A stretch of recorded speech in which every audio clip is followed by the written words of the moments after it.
I'm Ben Weingarten, I'm Inez Stepman. I'm Will Chamberlain. I'm Delano Squires. and this is NatCon Squad, where common good and common sense meet. NatCon Squad is produced by the Edmund Burke Foundation, the home for national conservatism. Subscribe now on Apple Podcasts, Stitcher, Spotify, YouTube, or wherever you get your podcasts. Well, as always, we've got a jam-packed week with lots of breaking and developing stories of great consequence. We're going to start with Inez, who will talk about the Daniel Penny not guilty verdict. Delano will talk to us about the quote unquote gender affirming care case that was heard before the Supreme Court recently. Will talk a little bit about the decline of Bashar al-Assad and the chaos likely to come next in Syria. And last but not least, I'll take us home by talking a little bit about a key cog in the federal government-led censorship industrial complex, apparently going down. But with that, we'll kick it off with Inez on Daniel Penny first.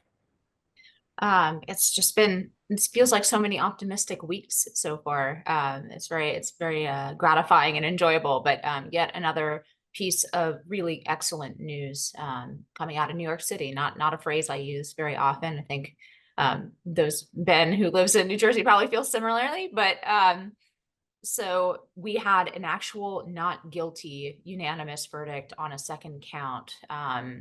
After some shenanigans that I will go through. And for Daniel Penny, for those of you who are not following this case, it was a case where this young Marine was in a subway car with a guy who had 44 prior arrests, 42 of them just since 2019. Of course, the people in the car didn't know that, but who was behaving violently, screamed threats, said he's willing to go to jail, somebody's going to die. On that car, and Daniel Penny took the initiative and put him in a restraint, in a chokehold restraint, acting to defend himself and the other passengers in the car, and really acting in a heroic manner. One of the things that came out towards in the last kind of couple weeks, as opposed to the first round of reporting on this case, is that apparently Jordan Neely, that vagrant who was in the subway, was still alive when they pulled into the station and still alive when the police showed up. The police did not administer full CPR because they were worried about the health of their officers. Not an unreasonable concern, but nevertheless, you would think that between the number of witnesses in the car who said that Daniel Penny, acted on their behalf and that they were terrified and fearing for their lives, and the fact that the guy was alive when the police showed up, that this would not have even gone to trial, that Daniel Penny would not have been charged. Of course, the corrupt DA of New York City, Alvin Bragg, had different ideas, and still acting on sort of 2020 BLM racial prism, tried to turn this case into something ugly about race, of which there was absolutely no evidence, but nevertheless charged Daniel Penny with these two counts. One, that'll come in play in a minute, but one manslaughter, and the second count of recklessly negligent homicide, which requires a lower state of mind to do. Now, I was told even on this show, I have to put on my little, 2 cents about this, that I was being stupid to be optimistic about the jury outcome in this case. I was always of the opinion that these kinds of issues sometimes do transcend politics, and that even people who are more liberal and live in New York and so on may disagree with us on many things. Everybody in New York now knows what it's like to ride on the subway with somebody who is on drugs, who is not in touch with reality, and who is potentially violent. And apparently the jury agrees with that and returned a verdict after some shenanigans, a verdict of not guilty unanimously. On the first count, that of manslaughter, they were initially hung. And what's interesting is I had some sort of friends who told me that the scuttlebutt around the court and the rumor around the court was that it was hung in the opposite direction that people would have expected, i.e. that the holdouts among the jury were those one or two people who wanted to actually find him guilty, and the rest of the people were in the opposite direction. That was just a rumor at the time, but it seems to be all but confirmed now, because the jury returned a not guilty verdict on the second count, meaning that it's hard to imagine they would have swung from almost all in favor of conviction of a higher charge to completely acquitting Daniel Penny on a lesser charge about those shenanigans that in the midst of what was potentially a mistrial and probably should have been declared a mistrial, where the jury was hung on the first count. The DA went ahead and pulled and dismissed the first charge and sent the jury back on count 2, which directly contradicted the jury instructions that the jury had before that. I don't know if that played into the fact that this acquittal came forward, but at the end of it, but it was certainly a resounding smack in the face to a really, procedurally condemnable move by prosecutors in this case. Something that, if you take a step back for a moment, you can easily see how this would encourage prosecutors to overcharge cases. Essentially, you get a free shot at the higher charge, and then you can always dismiss that if it seems like it's not going your way. That seems like a very perverse incentive, and that issue probably would have been appealed had the jury not chosen to acquit him fully on the second count. But in this case, it actually works in Daniel Penny's favor, because now, unlike in a mistrial where you can try to bring the charge a second time, these charges are now dismissed with prejudice. Daniel Penny cannot be charged again on that first count, which, if they hadn't done this, would be a possibility, although I sort of doubt that they would have tried to come back and get him a second time after failing to convict the first time. So a huge victory for the rule of law, for Daniel Penny, and whose life, he will not get the last year of his life back, but at least he won't be sent to prison for doing the right thing. And of course, there are tons of incentives that play into this about what a man, and I use that language advisedly, right? What a man should do in those kinds of situations where he has the opportunity to use his strength and in Penny's case, his training, to essentially rescue people who are weaker than he is from somebody who is violent. And he chose to do the right thing. New York City put him through hell for it, but in the end of the day, the jury returned the just verdict. Now, before I throw it out to the group, just a few additional bullet points. One, there is still a civil case that is apparently going to be brought against Penny by Jordan Neely's family, his father in particular. And I know that many of us will have more to say about this, but it's a completely despicable thing. This is a man who abandoned his child when the child's mother died. Jordan Neely's mother was murdered. Neely was brought up in the foster system and by grandparents, so he completely avoided his responsibilities as a father. We know that Neely was on the streets committing crimes and being a danger to himself and others, and clearly on a lot of drugs and with serious mental illness problems for years. He was known to police. He was known to the homeless shelters. He was known to a lot of people. The people that were not taking care of him were his family, who are now coming forward, especially his father coming forward and trying to cash out on his son's unfortunate death after he threatened people in a subway car. Just like morally reprehensible behavior from this family. And then, of course, there is the threat of rioting. And there were a lot of threats made on the courtroom steps yesterday after this acquittal. We had the head of BLM in New York City come forward and say, well, there was going to be riots. He called for Black vigilantes to rise up because and to take the law into their own hands because he thought this verdict was so unjust.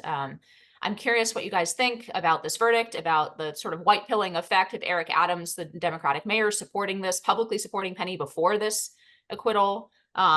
Is this just another white pilling moment? Even in the depths of New York City, the two-tier justice system is being rejected by a Manhattan jury. And then also, what is going to be the fallout of this case? Because, there will be an attempt to make this into a type of summer of 2020 situation. I just don't see it working. I don't know. Maybe I'm too optimistic now. Maybe I'm high on my former predictions coming true. But what do you guys think? Yeah, I don't see this being sort of a replay of 2020 in terms of the rioting. I just think that, BLM has lost a lot of steam and a lot of sort of credibility, even on the left. I do have a slightly different take. I don't tend to comment publicly on high-profile trials. I didn't do it with Chauvin. I wrote a piece on Rittenhouse, but the New Yorkers who decided this case were the ones who had the most information. A legal proceeding is decided by facts and evidence, and the court of public opinion has a slightly different set of rules. So I certainly understand the verdict that came back. I think my views are a little bit more complicated. I actually have one of my best friends works for the MTA, drives a bus for the MTA, and we were in our group chat. He was certainly more sympathetic to Penny's position. One of my other friends was just like, I mean, you can't be part of the reason a guy dies and not expect to get charged for it. And I think that's sort of typically my position. So in this sense, I'll wrap this up so I can let other people get in. I think the conservatives who have made this case about race, in some respects, reflect what the left does anytime a black man gets into a fatal encounter with the police. It's the narrative becomes the engine more so than the facts and the evidence.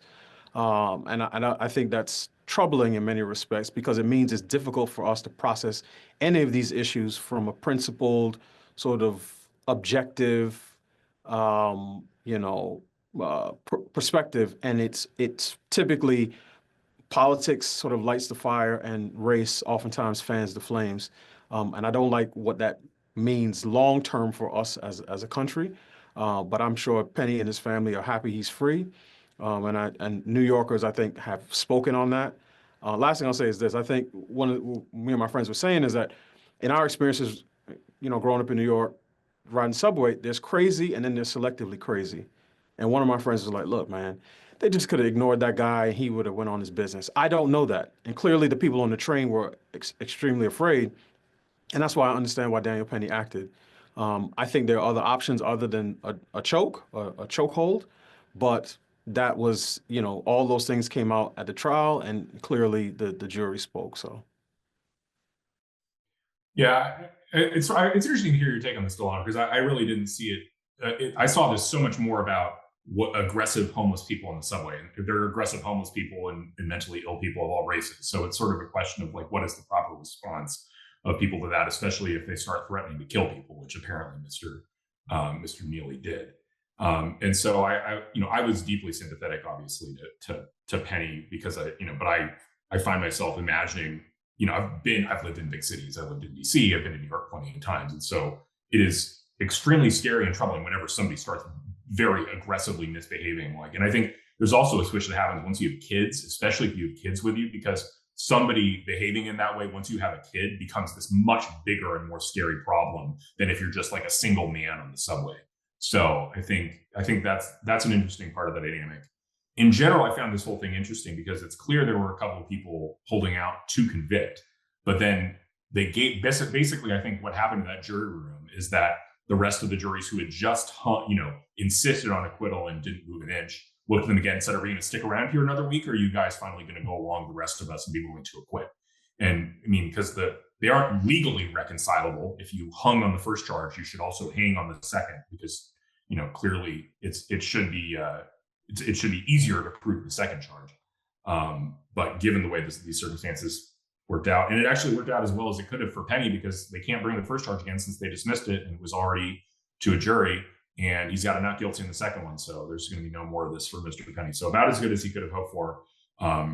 I think I will disagree with your friend. I don't think all these cases need to be prosecuted. I think that there are plenty of cases where you're responsible for taking someone's life, but if the evidence of self-defense is clear enough, charges don't get brought. And they shouldn't get brought, because that's part of proving a crime beyond a reasonable doubt, is proving that there was not an affirmative defense also beyond a reasonable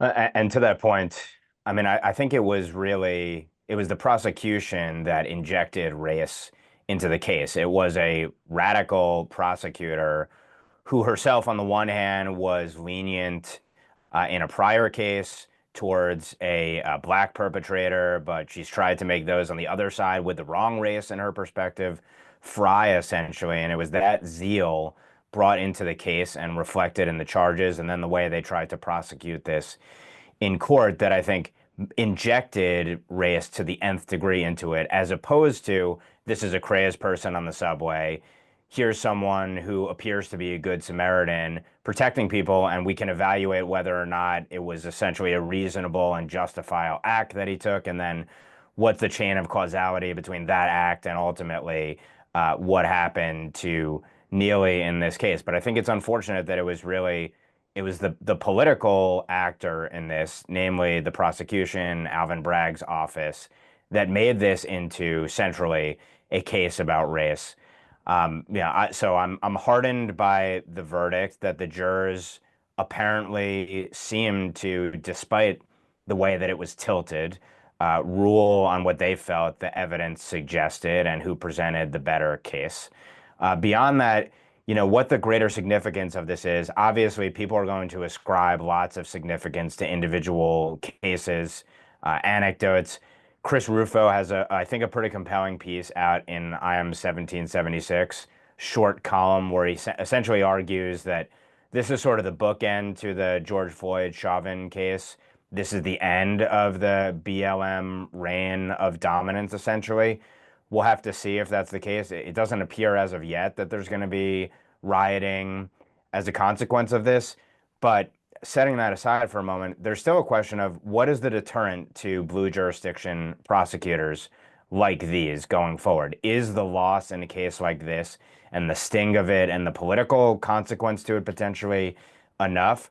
Or ultimately, do there have to be sanctions and other cases brought when prosecutors go way over the line? And that's a question that we're going to see probably answered certainly over the next 4 years. On that note, let's go back to Delano to talk about the quote unquote gender affirming care case at SCOTUS.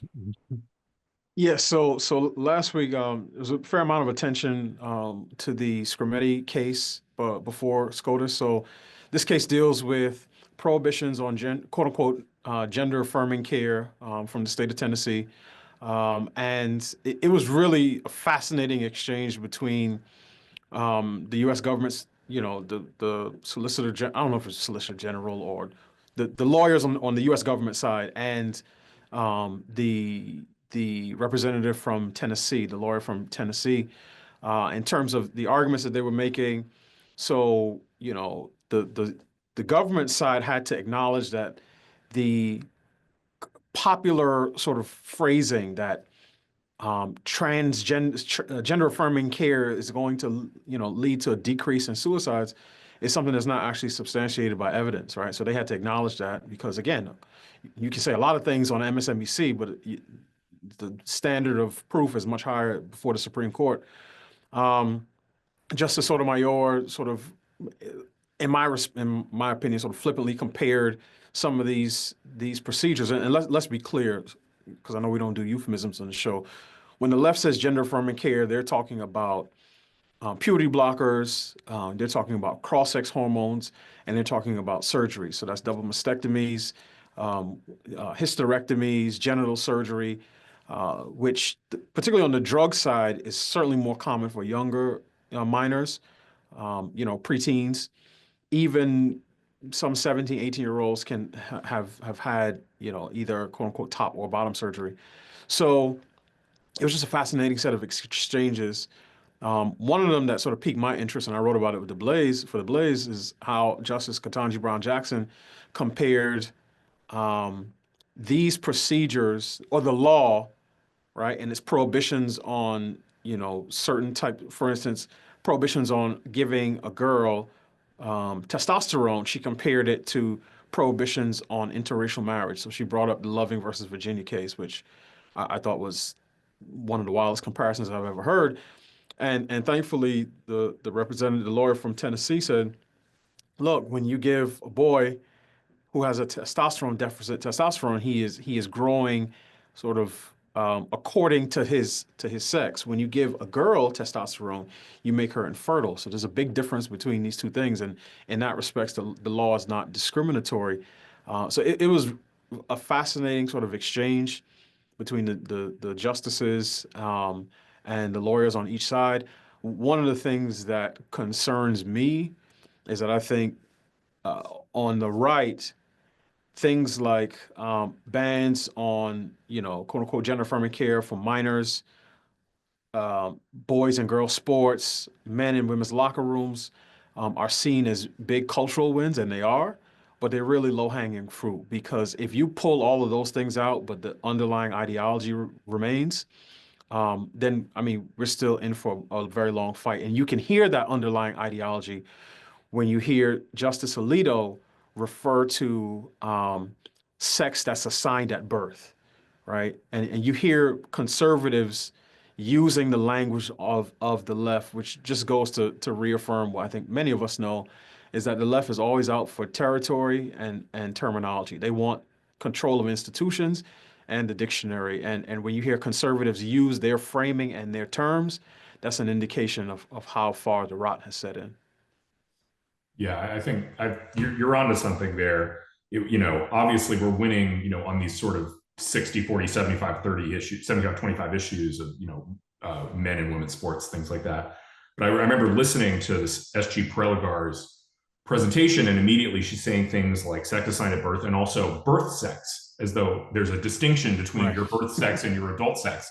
I'm like, that doesn't sound right to me. And moreover, it's internally incoherent in their own framework, which seems to create this dichotomy between sex and gender. And that gender is the thing that's fluid and changing, even though I think that's bogus too. I think this whole concept of gender is very novel, and really there just only is biological sex. And there's just what we would consider non-conforming to general social standards behavior within each individual sex. So that's point one. I think point two is just how broadly cavalier basically both the liberal justices and the liberal advocates were about potential harms of these surgeries. It wasn't just Ketanji. I mean, Ketanji Jackson's comparison to Loving was insane, but Sonia Sotomayor, when the Tennessee SG got up there and said, these things can have serious side effects. And she's like, well, so can aspirin. And you're just thinking to yourself, whoa. I mean, sterilization versus like a stomach ache is a pretty big difference. And there was another point in the oral argument where, Alito asked the SG and pointed to all these studies being done in Britain and Finland and Scandinavia and elsewhere about how, and they're all pulling back because it doesn't look like the medicine actually backs it up. And the DOJ in its brief, it said there's overwhelming evidence of medical safety here. And Alito looked at her and was like, do you want to withdraw that? Like, given what's happening in Europe and given that, much more liberal countries than us are pulling back from this. And she's like, no, we got it right the first time. And I think my overall takeaway is this is just going to be looked at in 30 years as monstrous, as the height of absurdity, as bleeding out people, just completely medically unsound, and the way in which elites and people who've gone through our highest educational institutions were just utterly cavalier about the health consequences of these treatments. I think everybody will be ashamed, and the people will be looked at as total villains. Yeah, I agree with Delano. This is low-hanging fruit, and the specific way in which it's low-hanging fruit, I think, was folded into this case in a way that I think really does bring up or should bring up some more fundamental questions about whether we can treat quote-unquote discrimination on the basis of sex similarly as we treat discrimination on the basis of race. Because there are two different sources where these arguments are getting pulled from legally. The first in this case is the Equal Protection Clause, right? And there's some remedy there in the sense that, even Scalia famously in the VMI case basically said, no, we cannot be scrutinizing discriminations on the basis of sex the same way under the Equal Protection Clause, under the same standard as we scrutinize those with regard to race, because the sexes are biologically different, and also because it's not in the history of the 14th Amendment. That would be the originalist argument that Scalia made. But on the federal law level, and when you talk about cases like Bostock, right, you're talking about civil rights law that includes sex in these anti-discriminatory provisions alongside race. We have a tension both in the way that we think, in the kind of cultural battles that we've just been referencing, and in the law itself, right? Which is that we all know that a strict ban on discrimination on the basis of sex makes life absurd and impossible. And these transgender issues are just the sort of most absurd stop of this. We all know that separating boys and girls in bathrooms, right, is a discrimination on the basis of sex that is justified. But there are many more that are justified by these biological differences that cannot be ignored between men and women, between boys and girls.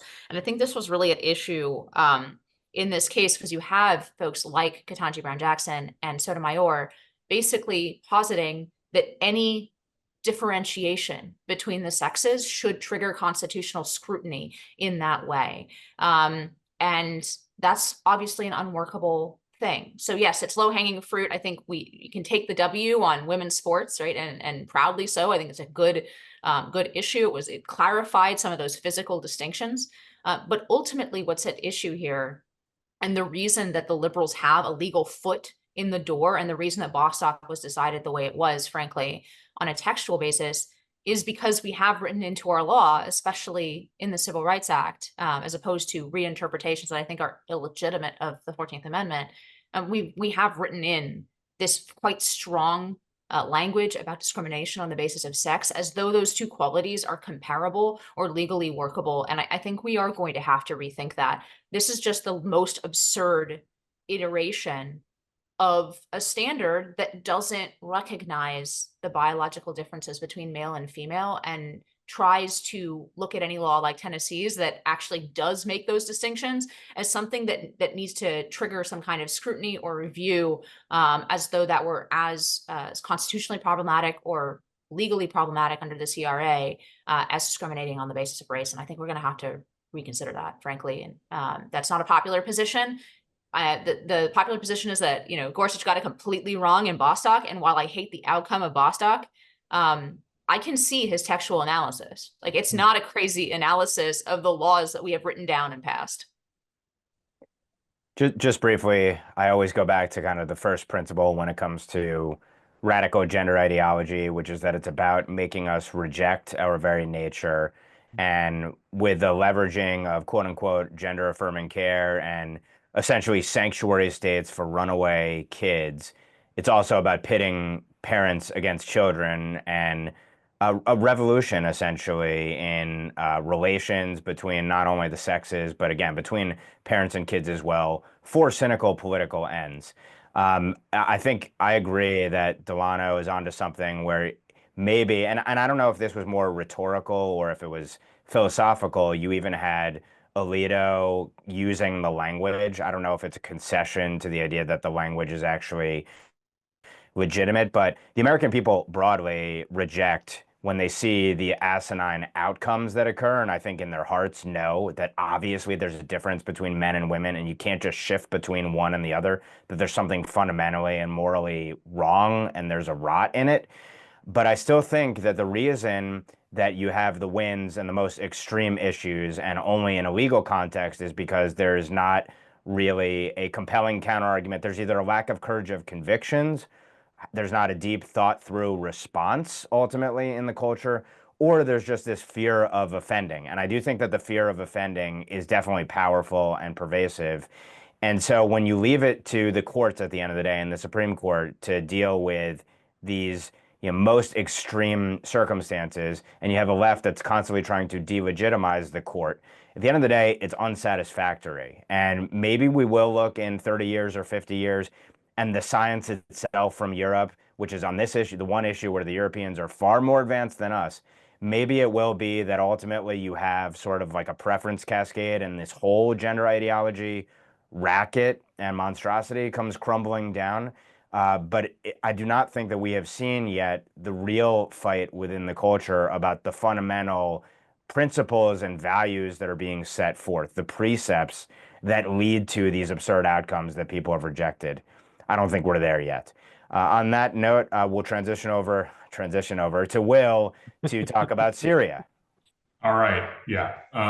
Sorry, I lost my internet for like 2 seconds, and we'll see if it continues to work out.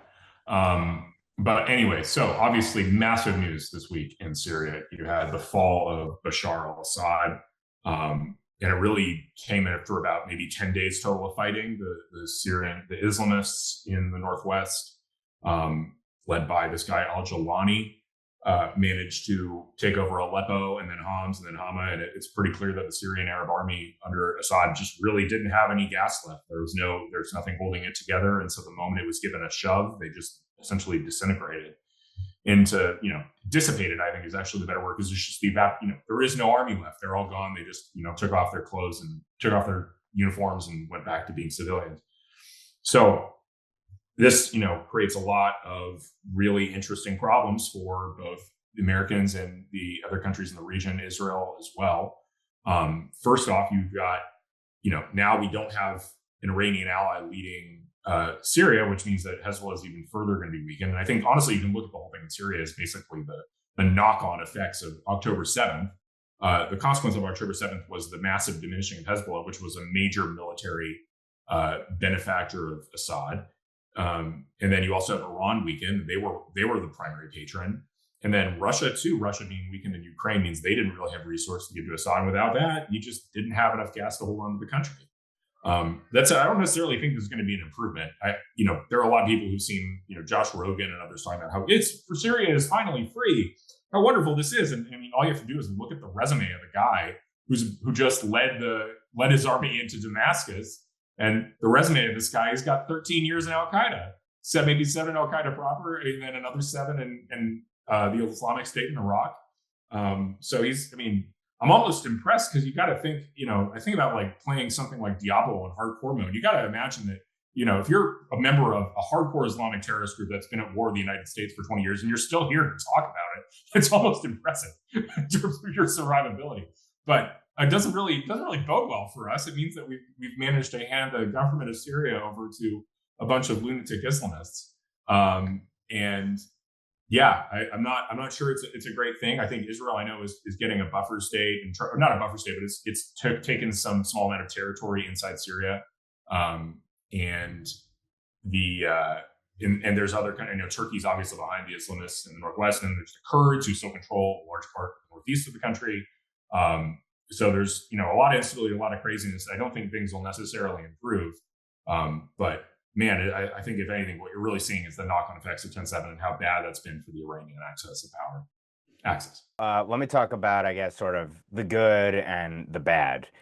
While I think it would be too much to say that the Obama, Biden, Harris, Iran first strategy has totally collapsed with Iran's Shia Crescent to some extent decimated and in shambles right now, we should be, first of all, one thing not really being talked about is the fact that if Iran is really as wounded as it appears and feels itself to be imperiled, this is a very perilous time prior to January 20th. An Iran that is wounded is potentially an Iran that's very dangerous. It may make the calculation that it's too weakened right now to do anything, and better to try and seek to deal with the Trump administration, beg for forgiveness at the end of the day. We'll have to see. Joe Biden shamelessly has taken credit for the weakening of Iran and Hezbollah, which ultimately led to Bashar Assad's collapse. It's just amazingly brazen when the entire administration policy was to strengthen Iran, Hezbollah, and all of its proxies and hamstring Israel, yet it's now taking credit for Israel, completely constrained by the administration, going out and eviscerating Hamas, eviscerating Hezbollah, countering Iran to the nth degree. Just truly remarkable gall and brazenness on the part of the Biden administration to take credit here. So I think on balance, the weakening of Iran's axis of jihad is a positive thing. But of course, to Will's point, the vacuum is being filled by Turkey and Erdogan himself, who has presented himself as basically a future caliph, overseeing an Islamic state in the region. He wants to present himself as that figurehead. Obviously, Turkey itself is aligned with Hamas. It's aligned with the Muslim Brotherhood. It's aligned with the Muslim Brotherhood's offshoots, and clearly is in large part behind what's happened here and the downfall of Assad's regime. And obviously, while the HTS, for example, the main jihadist group, is trying to present itself as moderate and slick to the West, it's an Islamic supremacist group. There's no question that it's going to pose ultimately a threat to Israel and our Sunni Arab partners and allies. We don't know what's going to happen with Egypt. You've seen al-Sisi sort of tilt towards the Muslim Brotherhood there, maybe because he thinks he's a little bit weakened. That's a volatile situation. There's massive economic problems there. So that's volatile. Jordan as well is also potentially volatile. So I think we're seeing a response to the potential collapse of Iran's sort of ring of fire strategy here, and Islamic supremacists on the Sunni side then seeking to exploit and take advantage of that vacuum. Neither side is good, obviously, for America's interest. I still think the Iran axis is crumbling is on balance a positive. But we have to watch all of these developments. I do think that the incoming Trump administration's posture is the right one. We have to take a wait and see approach. But meanwhile, we have the benefit in the West of Israel not just seizing strategically significant territory to be able to essentially interdict if there's weapons trafficking and pick apart jihadist groups to the extent they're threatening, but also, and it's been very limited reporting on this, we've seen Israel go out and destroy Syria's military infrastructure, reportedly destroy chemical weapons stocks as well. That's obviously hugely significant. You don't want jihadist groups taking the assets of the Syrian military. You certainly don't want chemical weapons getting into the hands of jihadis and traveling out of Syria and doing all sorts of harm. Last but not least, I'd be remiss if I didn't mention Yoram Amazzoni had a great thread on sort of what comes next and how it was really American policy that, first of all, strengthened Iran. Second of all, of course, it's worth noting that it was the Obama administration that essentially put Russia in place as a protector of Assad. Russia was our ally, quote unquote, by the way, when it came to the Iran nuclear deal, the centerpiece of the Iran first policy. You can look back at the press releases with the Obama administration thanking Russia for its work in helping negotiate the Iran nuclear deal. So the Obama-Biden fingerprints are across all of this. And so again, I go back to, it's just amazingly brazen, Biden taking credit for what Israel has done essentially in service of its national interests, which has redounded to the benefit of our interests. Yeah, I'm not going to pretend to know where Aleppo is on the map, like one famous libertarian candidate from back in the day. But just from a geopolitical, like, rivals perspective, I agree with everything that Ben said. In terms of, like, yes, we see a weaker Iran, and that's generally a good thing. Yes, it's a good thing that Israel weakened Syria's ability to project military power in a whole series of ways, striking Air Force, defense, potentially, and if the reporting is true, the advanced reporting is true, destroying the chemical weapon stocks. I mean, these are all good things. That being said, even as Ben said, the strengthening of jihadis is not a good thing for the U.S. interest. It's also not a good thing for Israel's interest to have a jihadi state, right? Instead of Assad there. There are no real good guys here. And finally, there's the indication that Russia cannot project this kind of power, could not essentially protect its allies, and the indication that Turkey can. So that might be, what we're talking about in 10 or 15 years. Overall, very much in agreement with Donald Trump's post, who laid out some of these forces, basically said, there are no good guys here. There are some bad guys who lost in this. That being said, this is really none of our business, and we need to leave it alone. Mm. Yeah, I think one of the things that I take away from this situation with Bashar al-Assad being overthrown is the contrast between domestic policy and international policy. And on the domestic side, both parties are about ideological purity, right? And then you go internationally, you realize, okay, there are no good guys per se, right? It's all realpolitik. So we just have to choose the least bad option where we're dealing with some of the people overseas. And I think we've learned the lesson in some of these countries, particularly in the Middle East, is that when a strongman authoritarian leader is taken down, as much as people on both sides of the aisle may not like this person, the vacuum that's created is often filled with someone or a group of people who we like even less, and who may be even more antagonistic towards the West and our interests. So it'll be interesting to see how this plays out. But it is, to me, noteworthy. And as mentioned, Trump's response, I feel like I saw J.D. Vance say something similar. It's like, this is not our problem to fix. And it will be interesting to see what that America First policy looks like in that region over the next 4 years. And is it going to be truly America First, or is it going to be, America only? So that'll be interesting. So last but not least, a positive story that we can end on, or at least a facially positive story. A filing came down in a case called Daily Wire versus the State Department. This is a case where the Daily Wire alleged that the State Department, essentially, while not authorized to engage in any censorship, but certainly in the censorship of Americans, has been behind serving grants to, as well as interacting with, promoting, marketing, sponsoring entities that aim to silence Americans on social media and off of social media for that matter, including the Daily Wire, as well as entities within the State Department that have been involved in what I've talked about before, the Election Integrity Partnership in 2020, sort of an outsourced censorship effort where lots of social media content was collected by this partnership and then forwarded along to the social media companies to potentially censor. And you had government agencies, including the State Department sub-entities, pushing content to be censored, American speech. Well, in a little notice filing in this Daily Wire versus State Department case, the State Department has said that it is shutting down the key cog of these censorship efforts, the Global Engagement Center, or the GEC.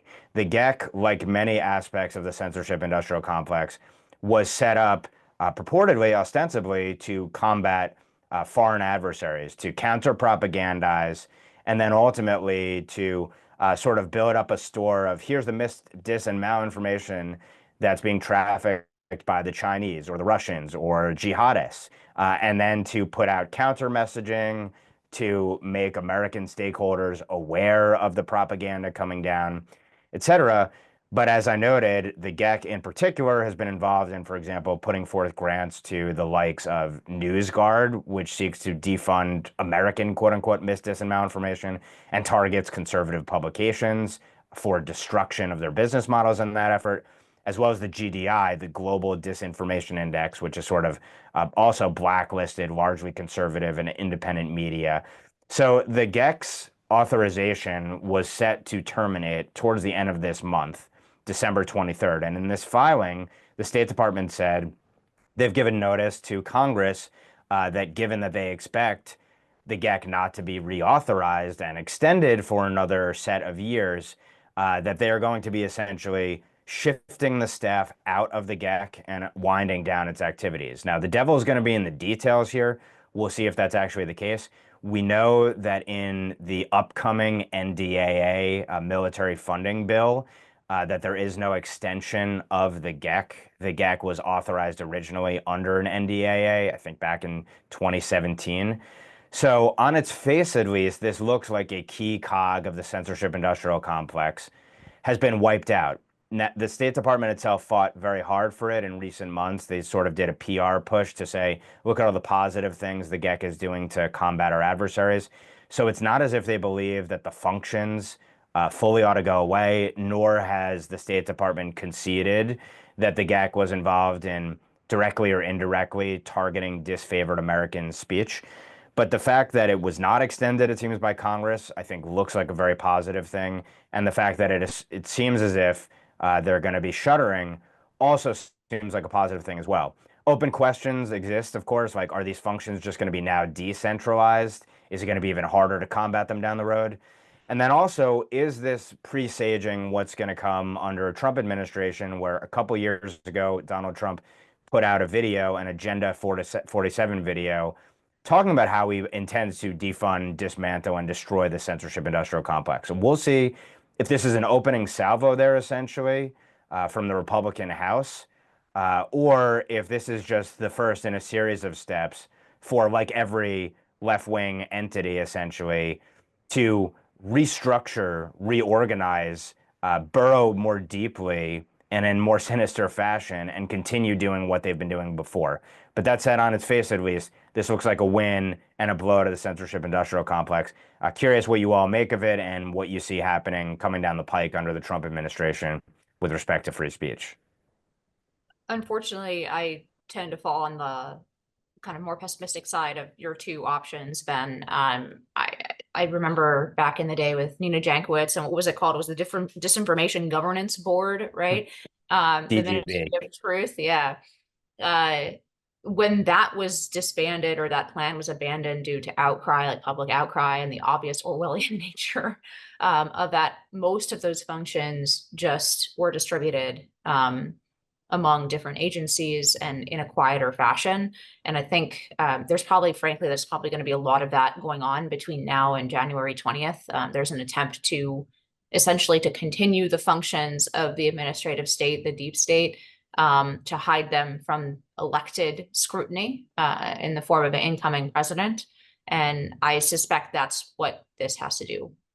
The reason they're shutting it down before they absolutely need to with a change of transition is probably to try to distribute some of those functions in places that are difficult to find. And this is just underscores the necessity for two things. One, just to come in, every person of relevance in the Trump administration to come in with an extremely open-eyed perspective on the bureaucracy. They are not apolitical.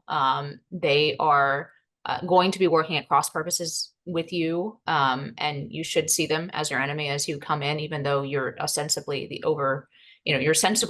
these are the people who are working for you. They're not really working for you.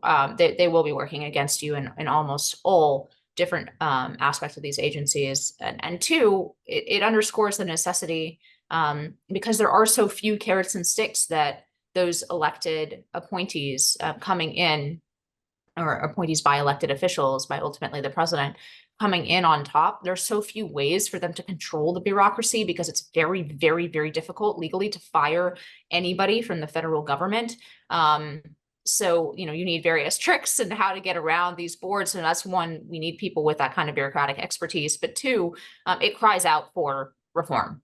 I think this is something that would be actually to some extent broadly popular. I don't think the American people, to the extent they're aware of how heavy these protections are, would find them absolutely ridiculous, right? The fact that it basically takes a civil trial to dismiss somebody for watching pornography on government computers and on government time, where they actually had to pass a law in Congress to make it slightly easier to do that in 2017. I think the average American would be, very open to that argument, especially since most of us work at will, right?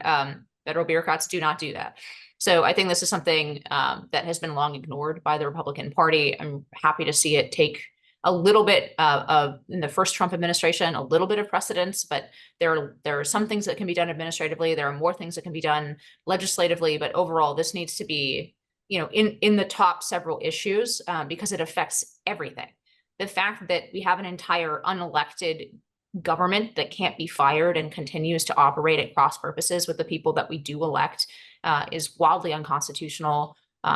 It will be framed as tyrannical to get rid of these people, but in fact, it is tyrannical that they operate above us with no input from the voter, and that they feel empowered to wield these kinds of tyrannical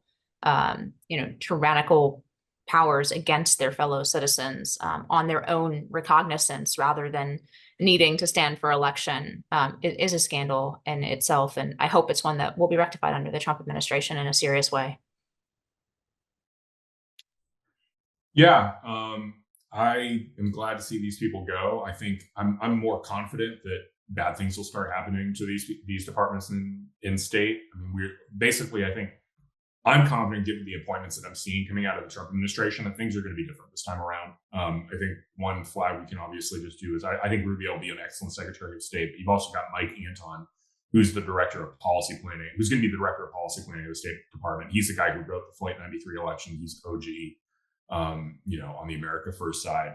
So I'm confident we'll see real action taken. And I just don't think any of these people want to keep working for what the State Department's going to look like under Rubio and under somebody like Mike Anton. I think I'm generally white pill. I think things are going to be a lot better. And it's not the same thing as the first administration, where Trump really was stuck appointing a lot of the old establishment Republicans to all these positions. I think things are going to be a lot better. And I expect that most of these things will either end up defunded or shuttered by the cabinet secretaries.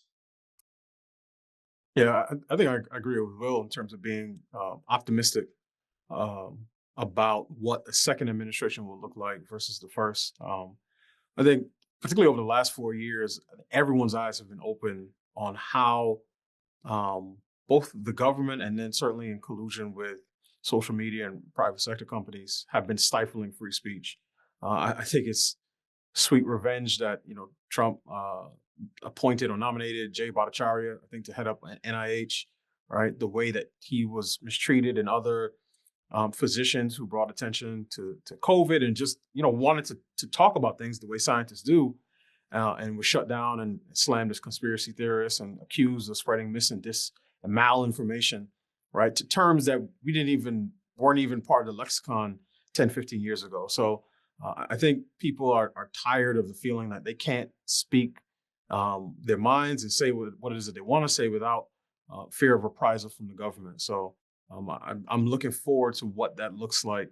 Now, there's a flip side to that, right?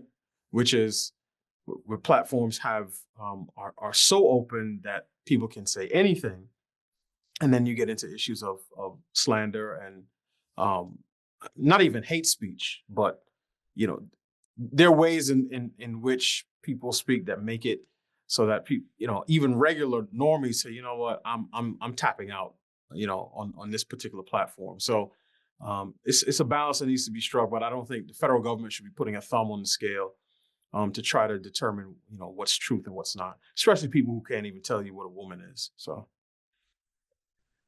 with that, we'll go to parting shots, and I'll use the executive privilege to tip off with another positive note. First, to Will's point, I just thought it was worth ticking off a few of the recent appointments to the Trump administration. Mike Anton at Policy Planning, which is sort of the State Department's in-house think tank.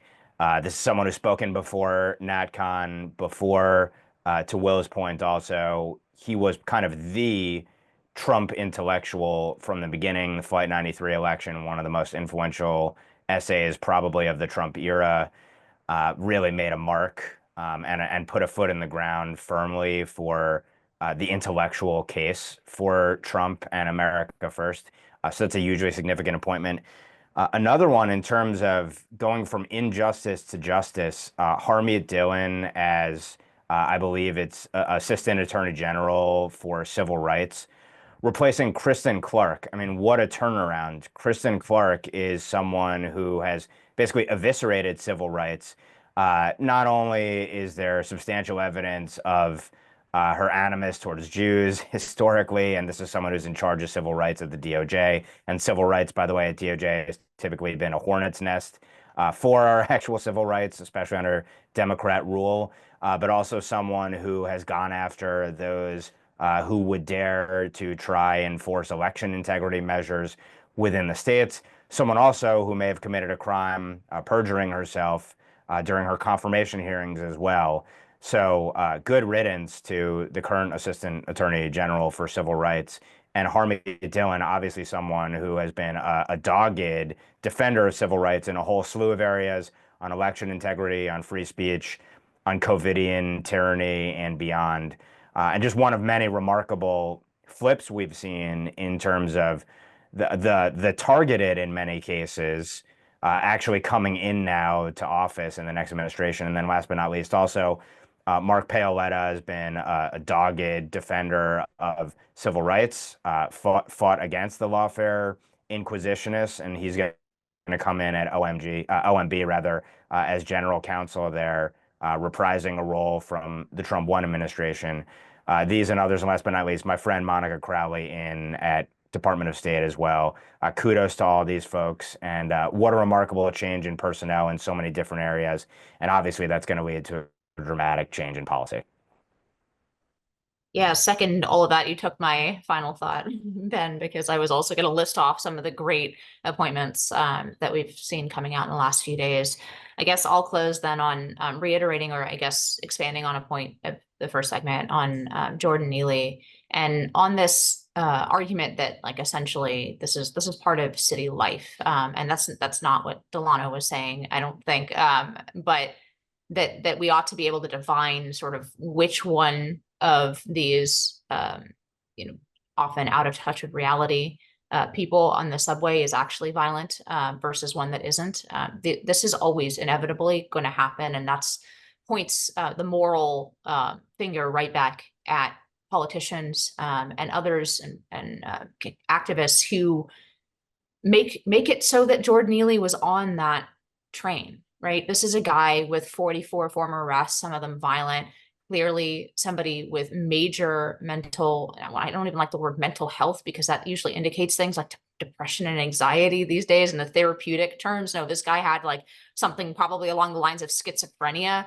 and clearly needed to be in an asylum or medicated or taken off the streets, for sure, whether by his family, who should have been the first layer of protection around him, but then inevitably by the state once he started breaking the law in a violent way. He should have been behind bars, or he should have been in an asylum, and he never should have been there. Daniel Penny never should have had to be a hero in the subway car, because actually the moral responsibility in this case lies with people who would rather talk about empathy and compassion and pretend that it was an act of compassion to leave somebody that criminally insane and unable to take care of himself as a threat to others as well on the streets. And then just a note about this specific guy, to back up, I think what Delano's friend on the subway said. This guy was beyond the regular, like everything I said applies to the crazies that we're all more in contact with, sadly, in New York City, in a more like sort of routine fashion. This guy, by all indications, was different. He was on a different level, not only because all the homeless services were familiar and he was on lists of the people who were the most violent and scary among the vagrants in New York City, but also, actually, I can say now publicly, my husband had to run in with him a few weeks before he died. We used to live right off the stop that this happened. So apparently he used to ride the F train there a lot. And he was in our neighborhood. He had a run in with him at a bodega. It did not turn violent, but I remember it because he came home and said, I almost got into a fight, like a physical fight, because this was not like a normal situation. In fact, when he was in the bodega, another vagrant guy tried to go into the bodega and then backed slowly away. That's how you know that he was a different level. Like even the other vagrants were afraid of him. Women also tried to enter that bodega and left immediately. He had a much more violent countenance than the typical raving person. But as I said, my view is that it's not the job of the citizen to divine, which layer of psychosis somebody is on in an enclosed space. That's actually the job of the city. It is the job of the government in this case to enforce law and order and to make sure that somebody with this kind of long record of being threatening to other people was not on the street. Yeah. Yeah. Oh, you want to go? I'll let you have it. Yeah. I was gonna have a different final thought, but I wanted to piggyback on Inez's point, because I do agree completely with her point in terms of the failures of policymakers in this particular area. And trust me, I get it. I grew up in New York City, 8 million people. A lot of things can happen when you have that many people sort of moving around. But it's noteworthy that in all my time living here in DC, I don't think I've ever seen a single homeless person sleeping in the subway station. Again, different transit system, not as large, not 24 hours, not a 24/7 shop. But the subways have basically turned into de facto mental health facilities and homeless camps, and that's not good. It's not good for the strap hangers, right? For the people who take transit to and from work every day, but it's also not good for the individuals who have these, deep, like serious problem. You're talking about the depths of the human condition. So I agree with that, and I hope Eric Adams and City Council is willing to do some difficult. Make some difficult decisions, right? I am the type of person that believes, yes, we probably should bring back mental institutions, involuntary commitments, because when you have people, my same friend, the one who works for the MTA, he sends us videos all the time of things that he gets, from guys on the job, and one was of a guy laying on a subway car, like actually laying out on it and urinating. All right, I was in New York last week, and you could smell the smell of ammonia and fecal matter, and yes, it's unfortunate that this has become part of city life, but I certainly don't think that it should be part of city life, and I hope one of the things that we get from the Trump administration, I hope, is an effort to make cities great again, because I think there's a lot of work that can be done there, but my fear is that the hyper-partisan nature of our political culture will make it such that, city leaders will say, no, I don't even want Trump coming in and trying to mess with what we're doing, even though what we're doing oftentimes is failing. So. Yeah, I think that's, the highlighting the need for mental health institutions. It makes me think that, you don't need like 3 strikes you're out, but you need something like 10 strikes and you just you go somewhere else. It doesn't even have to be a bad place. You know, they can have video games and it can be pleasant. It's just you don't get to hang out in polite society more after the 10th public disorder arrest on the subway. Like, it's just because the rest of us should just be able to go out our day without being threatened by crazy people on the subway. I think there's a basic civilizational point. And, you know, if we had something, if you wouldn't get to the Daniel Penny point where the guy's, you know, suddenly threatening to kill everybody, because maybe before then there would have been an intervention that gets this person the treatment he needs and keeps him off the subway. I also wanted to echo Ben. I'm so stoked for Harmeet Dillon at Civil Rights. I think it's going to be a complete game change in terms of what they focus on.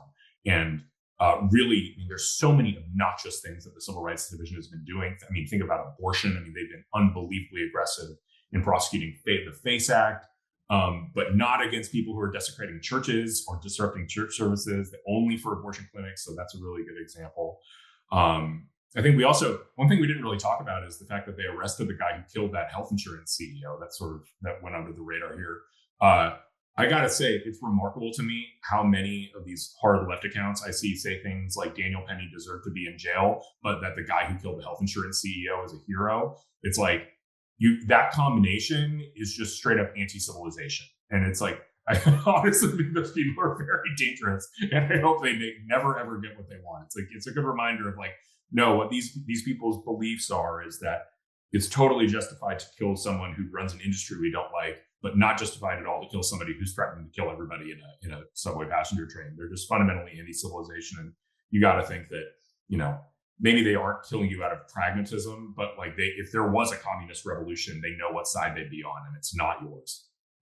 So may the forces of civilization prevail. On that note, on behalf of Inez, Delano, and Will, thanks for tuning in. I'm Ben Weingarten. We'll see you at the next NatCon Squad.